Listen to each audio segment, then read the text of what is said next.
சுதந்திரம் இருந்தால் இந்து என்பது ஒரு மதமே கிடையாது என்று கூறலாம். இந்தியா ஒரு நாடே இல்லை என்று அதன் முதன் மந்திரியே பேசலாம். சனாதன தர்மத்தை ஒழிப்பேன் என்று மேடைதோறும் முழங்கலாம். ஆனால் இதை கண்டிப்பவர்களுக்கு கருத்து சுதந்திரம் தான் இப்போது நசுக்கப்பட்டதாக உள்ளது. கருத்து சுதந்திரம் இருந்தால் ஜெய்ஹிந்த் என்ற வார்த்தை நீக்கியதை சிலகாகித்து சட்டசபையில் பேசலாம். பின்லேடன் புகைப்படத்தை சுமந்து போராட்டம் நடத்தலாம்.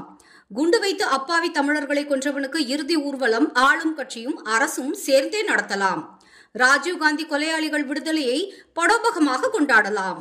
ஓவைசிகள் இந்தியாவிற்கு எதிராகவும் இந்து மதத்திற்கு எதிராகவும் மத கலவரத்தை தூண்டும்படி மேடைதோறும் முழங்கலாம். பஹல்காமில் கொல்லப்பட்ட இந்துக்களுக்கு இரங்கல் தெரிவிக்காமல் தமிழக மசூதிகளுக்கு போலீஸ் பாதுகாப்பு போட்டு இந்துக்களை தீவிரவாதியாக சித்தரிக்கலாம். பஹல்காமில் கொன்றது இந்திய ராணுவமே என்று யூடியூபில் பேசுவதை பார்த்துக்கொண்டு கைகட்டி நடவடிக்கை எடுக்காமல் சும்மா வேடிக்கை பார்க்கலாம். ஆனால் இங்கே தேசியவாதிகள் கருத்துக்கள் மட்டுமே நசுக்கப்படுகிறது.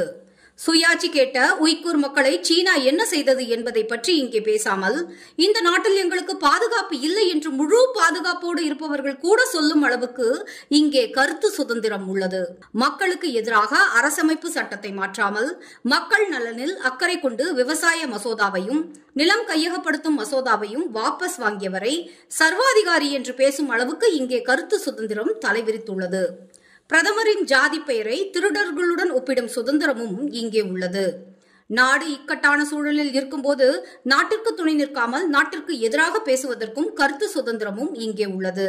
அதே நேரத்தில் இந்த மென்மையான மோடி வேண்டாம் என்றும் இரும்பு கரம் கொண்டு கலவரங்களை அடக்கிய குஜராத் மோடி வேண்டும் என்றும் கோரிக்கை வைக்கும் கருத்து சுதந்திரமும் உள்ளது.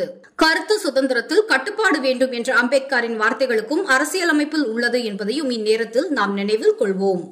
பிரிவினைவாதத்தை நேரடியாகவோ மறைமுகமாகவோ ஆதரிப்பவர்களை தூக்கிலிட வேண்டும் என்று தேசியவாதிகளின் கோரிக்கையும் உள்ளது. இத்தகைய கடுமையான நடவடிக்கை எடுக்காமலே ஒழிய 1000 மோடி வந்தாலும் மெஜாரிட்டி மக்களுடைய கருத்து சுதந்திரம் வாய்க்குள்ளே முடங்கி கிடக்கும். தேவை மீண்டும் ஒரு எமர்ஜென்சி.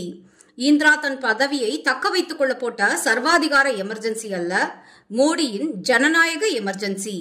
உள்நாட்டு வெளிநாட்டு எதிரிகளுக்கு தக்க பாடம் புகட்ட ஒரு எமர்ஜென்சி.